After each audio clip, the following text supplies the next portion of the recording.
Sveiki visi gimę po liūto ženklu. Pasižiūrėkime, kas laukia jūsų periodu nuo kovo 10 iki kovo 16 dienos.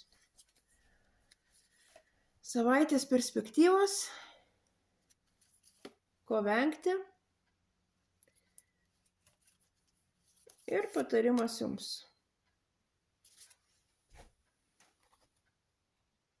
Liūtai šią savaitę, liūtams bus išbandyta kantrybė, nes tiesiog viskas vyks ne taip greitai, kaip jūs norėtumėt. Turėsit būti lankstus, sugebėti išlaikyti tą tokį aukso viduriuką, prisitaikyti prie situacijos ir jos raidos. Ko vengti? Venkite užsibuvimo ant laurų. Neužsistovėkite vienoj vietoj, ieškokite tobulėjimo galimybių. Ir patarimas jums. Šią savaitę turėsite reikalų su savo baimėm.